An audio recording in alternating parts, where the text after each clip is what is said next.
Hi, have you ever noticed that when knitting your swatches, your gauge in the round is going to be different from when you knit your gauge flat? It doesn't sound like a big deal, but it can make a huge difference in the way your finished garment is going to fit you. It might end up too big or too small because the swatch wasn't telling you what it needed to when your project is knit in the round. So today I'm going to show you a really great technique that I call fake knitting in the round, and others have used this too. But I'm going to show you how I do it so that you can get a better swatch for a better fitting garment or accessory. Learning fake knitting in the round is a great skill to have. I'm going to show you how to do it with a small sample of 10 stitches using worsted weight yarn. Just use whatever needles are appropriately sized to your project, or if you just want to try this out without a project, you can use about size 7 or 8 needles, whatever you're comfortable with. So like I said, I'm just going to show you this on a small little sample of 10 stitches. What you want to do is just work a couple rows first in the pattern or in garter stitch or stockinette stitch, whatever you're most comfortable with. And the point of doing that is just to give you something to hold on to. It's a little easier to work this if there's, like I said, something to grasp and to keep it steady, I guess.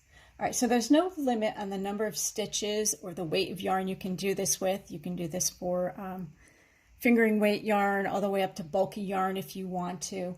I'm just going to show you on worsted here, as I said. So I cast on 10 stitches. For what you want to do is you want to follow your pattern for the swatch instructions. Cast on the number of stitches in the pattern and then add 4.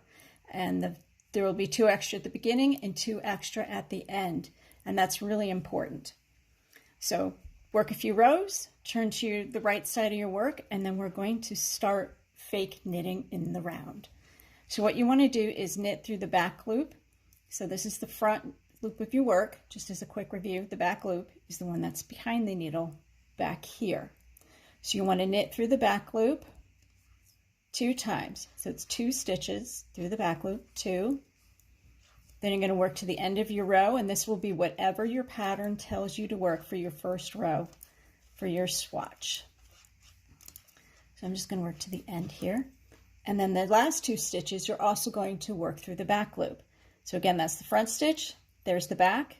I'm going to insert our needle into the back, make a loop, and do that with the next one.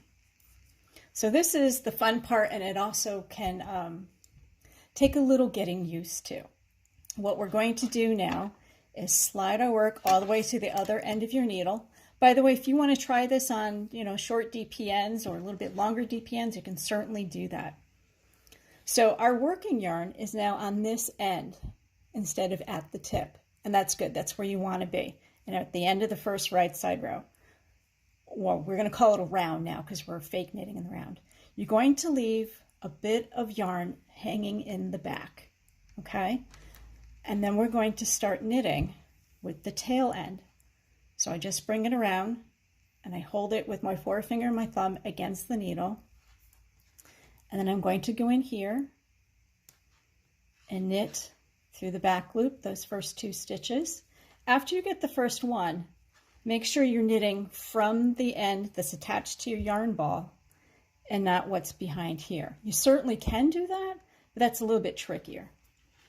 So we're going to knit the next one through the back loop, work our way to those last 2 stitches, and you might want to put stitch markers so that you don't have to remember to knit the first 2 and the last 2 through the back loop. So we're going to work all the way to the end, our last 2, again through the back loop, and this one through the back loop.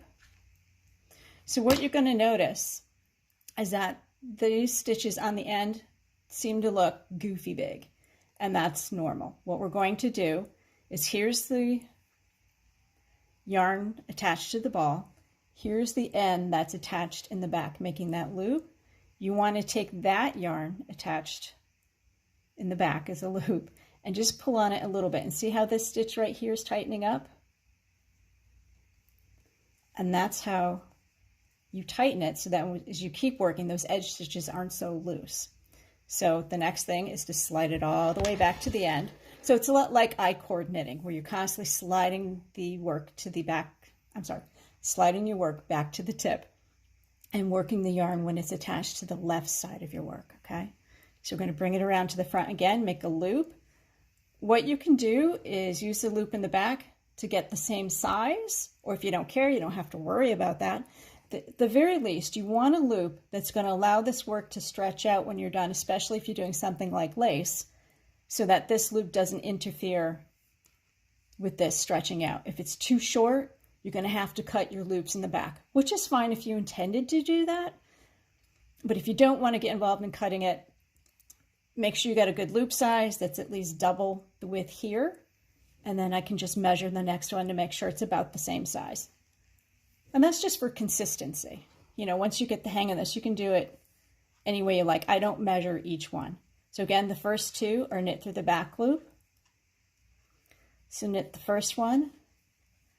Make sure you're knitting from the ball end. That takes some getting used to. Knit the second one through the back loop. Work to the end. Almost there. Last two, I'm going to knit through the back loop. Knit through the back loop. And as you can see, the row below is starting to look a little loose. So I just pull on this here thread, and it's pulling this stitch a little bit tighter. And you, once your swatch is completely done, you can tighten those up a little bit more and finesse it more than what you're doing as you're knitting it. I wouldn't worry too much while it's in progress, because it's these stitches in here that are really going to count. So when you do your gauge, unless it happens to be one where it has stitches on the back loop on the beginning and the end, you're not going to count these. But if you do count them, you've got to make sure that this gauge here matches the gauge of the rest of your pattern. And that means these loops are the same size in height and about width. And it's really not that difficult. It's just a little fiddly. So I'll do one more. Again, the process is to slide the work back to the other end of the needle. Make a loop in the back. You can use the others for size if they're working out good for you. There you go. And I hold it against my needle tip with my forefinger and thumb. And this is the working end. See the ball jiggling? That means it's attached where it's supposed to. I'm working from the right side, I should say. Go through the back loop, knit that first stitch. See, that felt really wonky to me, but go ahead, get that first one on. Pick up the end to the ball, tighten it a little bit, okay? Just a little, because if you go too much, you could actually pull this all out, see, like I did. So just pull a little bit to make that loop bigger. Oops, get in position and knit the next one through the back loop. And while you do it, it also helps to hold the stitch that you just put on the first one with your other forefinger. You don't have to give it the death grip, but just, you know, gently hold it in place, knit the next one. And by the time you do that, you don't have to worry about it. And your finger just kind of naturally ends up there anyway. So work the last few stitches. Last two through the back loop. And that's it. That's all you're doing. So you can also see where these two are a little big. What I can do is a little yarn scooch first. So the second big stitch, I'll take up a little slack by sticking my needle into the leg of the stitch on the left. Pull on it just a little bit. You don't want to jam on it because then you got to make it looser. And then we'll pull, oops. See, this is the one that's coming from the yarn ball. We don't want that one. We want the next one down. And you can tell just by tugging on it a little bit which one it is. There it is. Got it.